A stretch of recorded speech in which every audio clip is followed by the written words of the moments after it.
Selamat siang, perkenalkan nama saya Edil Burgasanul, NIM 20030300079,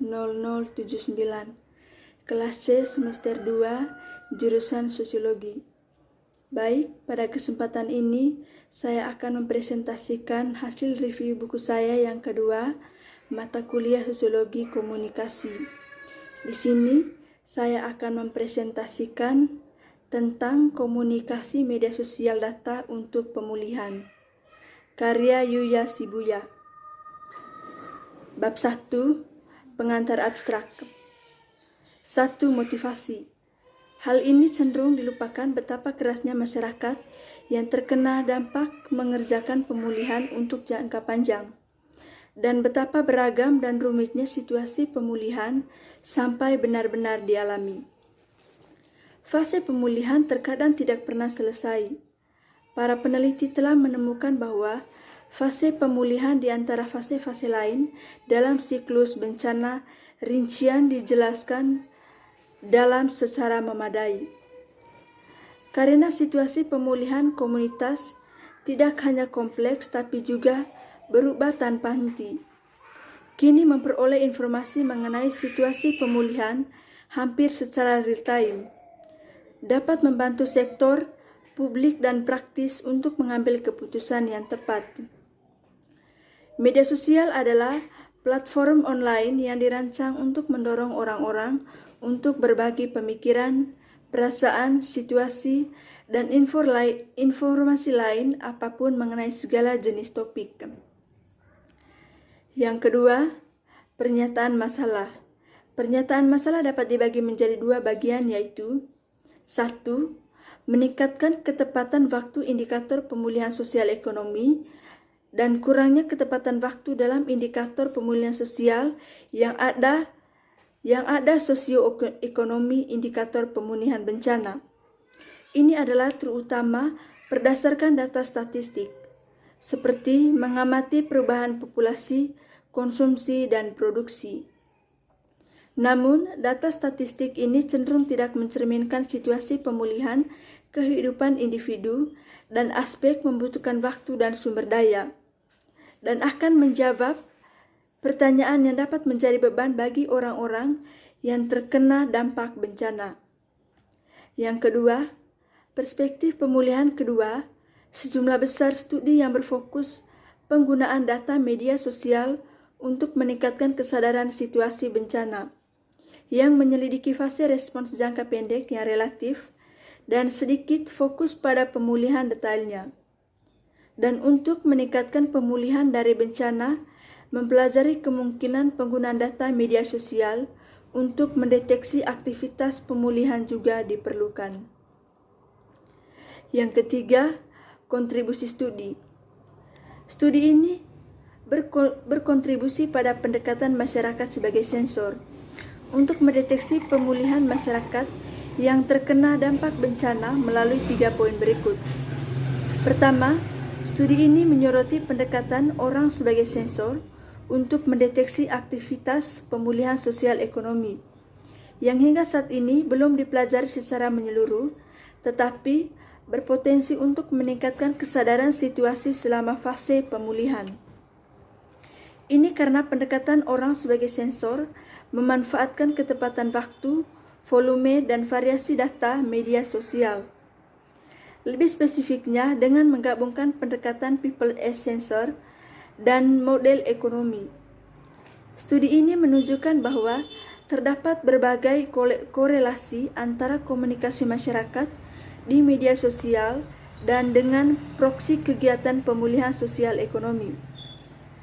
Misalnya, hasil penelitian menunjukkan bahwa jenis sentimen publik tertentu memiliki korelasi yang kegiatan pemulihan sosial ekonomi. Hasil ini memberikan bukti yang mendukung kemungkinan penggunaan data media sosial untuk mendeteksi kegiatan pemulihan sosial ekonomi. Bab 2. Konsep orang sebagai sensor. 1. Latar belakang orang sebagai sensor. Sejarah singkat penanggulangan bencana dan partisipasi warga di Amerika Serikat. Penelitian manajemen bencana awalnya diperluaskan selama Perang Dingin, ketika perencanaan untuk perang nuklir dan pembangunan tempat perlindungan bom didorong. Dan kemudian, setelah ancaman perang nuklir surut, fokus penelitian secara bertahap beralih ke bagaimana menanggapi bencana alam. Yang kedua, pendekatan orang sebagai sensor. Dalam konteks bencana, memperoleh dan mengelola informasi mengenai situasi terkait bencana merupakan isu kritis selama bencana bagi setiap aktor terkait, termasuk individu yang terkena bencana. Penggunaan media sosial telah menjadi bagian penting dari tanggap bencana karena semakin populernya media sosial seperti Twitter dan Facebook serta kesediaan informasi yang diposting oleh individu. Yang ketiga, analisis sentimen. Keberadaan media sosial dan opini yang diungkapkan pengguna di media sosial memberi peneliti alat pengumpulan data baru dan sumber alternatif informasi kualitatif dan kuantitatif untuk ditambahkan atau dalam beberapa kasus memberikan alternatif untuk pengumpulan data yang telah tradisional. Analisis sentimen juga disebut penambangan opini atau analisis dan analisis subjektivitas adalah bidang studi multidisiplin. Yang keempat, hubungan antara komunikasi di media sosial dan aktivitas di dunia nyata. Studi yang dirangkum di atas menyediakan saluran baru dan aktivitas media sosial terkait bencana. Tetapi, studi ini menemukan bahwa lebih sedikit studi yang berfokus pada hubungan antara konten media sosial dan aktivitas masyarakat di dunia nyata. Dengan kata lain, sebagian besar studi hanya berfokus pada yang terjadi di dunia siber, seperti tren komunikasi di media sosial, dan tidak melihat apa arti temuan dari dunia siber di dunia nyata. Bab 3. Meteorologi. 1. Studi kasus. Studi ini menyelidiki dua bencana sebagai kasus, gempa dan tsunami. Di Jepang Timur besar tahun 2011 dan badai Sandy pada tahun 2012. Ada dua alasan studi ini memilih dua bencana tersebut. Ketersediaan media sosial saat bencana terjadi dan kerusakan sosial ekonomi. Karena tujuan dari penelitian ini adalah untuk menggali potensi pemanfaatan data komunikasi media sosial sebagai sensor kegiatan pemulihan, maka penulis memilih bencana yang terjadi setelah media sosial menjadi media komunikasi yang berlaku antar warga. Di kalangan peneliti dan praktis, pentingnya inklusi komunitas siber dan menjadi penting sejak gempa Haiti tahun 2010 dan gempa bumi dan tsunami Jepang Timur tahun 2011. Yang kedua, kegiatan pemulihan sosial ekonomi pada bagian ini. Penulisan mengulas secara umum tentang target kegiatan pemulihan sosial ekonomi dan studi ini dan metodologi untuk menganalisis RIKI 1A dan RIKI 1B. Pertama, penulis mengulas secara singkat literatur terkait mengenai analisis pasar mobil bekas dan pasar mobil bekas setelah gempa bumi Jepang Timur dan tsunami di Sekte. Kedua, tinjauan literatur terkait tentang pasar perumahan disediakan di Sekte. Terakhir, model untuk menganalisis kelebihan permintaan untuk mobil dan perumahan bekas disediakan. Yang ketiga, data pasar mobil bekas. Bagian ini memberikan tinjauan pustaka tentang studi atas pasar mobil bekas. Penulis peninjauan laporan tentang permintaan mobil bekas dan gempa bumi dan tsunami Jepang Timur, temuan wawancara yang penulisnya dengan dealer mobil bekas disajikan untuk mendukung secara kualitatif kesesuaian penggunaan data pada mobil bekas sebagai proksi dari kegiatan pemulihan sosial ekonomi. Bab 4. Permintaan mobil bekas berlebih. 1. Analisis dampak sertifikat pemeriksaan kendaraan terhadap harga mobil bekas di area rusak. Studi ini juga menganalisis dampak sertifikat pemeriksaan kendaraan terhadap harga mobil bekas di daerah yang rusak untuk menilai laporan surat kabar bahwa mobil bekas dengan sertifikat pemeriksaan kendaraan diminta di daerah yang rusak. Dalam melakukan hal tersebut, menulis menerapkan model hedonik untuk mengontrol karakteristik mobil bekas. Yang kedua, dampak bumi sertifikat pemeriksaan kendaraan di area rusak. Untuk sertifikat pemeriksaan kendaraan terhadap harga mobil bekas yang rusak, penulis menganalisa data mobil bekas di daerah yang rusak. Dengan persamaan akibatnya, tidak ada tipe untuk periode mana yang terpercaya 95% lebih rendah. Batas tiruan sertifikat inspeksi kendaraan lebih tinggi dari batas kepercayaan 95% atas boneka pemeriksaan kendaraan. Bab 5.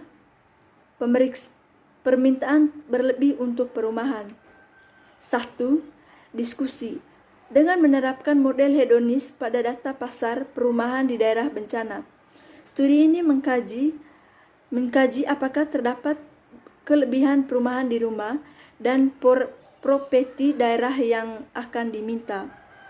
Perumahan kronologis dari estimasi koefisien D2 atau variabel-variabel. Contoh dari properti di dataran dan dalam jarak 3 km ke area kerusakan bangunan. Ini menunjukkan harga properti yang terletak di dataran dan dalam jarak 3 km ke area kerusakan bangunan meningkat setelah bencana.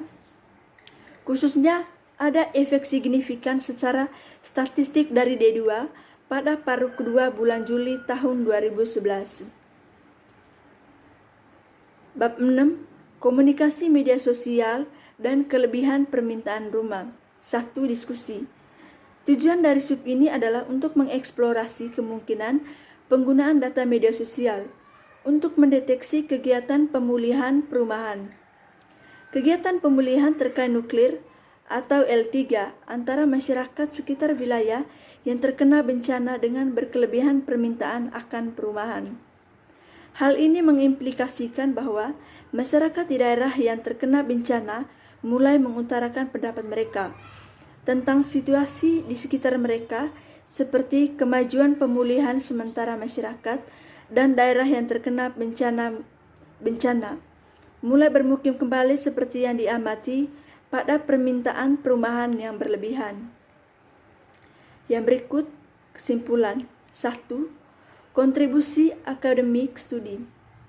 Kajian ini mendekati pertanyaan penelitian dengan metodologi interdisipliner yang menggabungkan 3 bidang penelitian: informatika kritis, ekonomi, dan penelitian pemulihan bencana, dengan mempersempit ruang lingkup studi ke dalam kegiatan pemulihan sosioekonomi. Sebagaimana tercermin dalam data pasar, studi ini berfokus pada kegiatan pemulihan perumahan. Secara khusus, studi ini menerapkan pendekatan people as sensor dengan model ekonomi, model hedonik untuk menginvestigasi hubungan antara aktivitas masyarakat di dunia maya dan dunia fisik.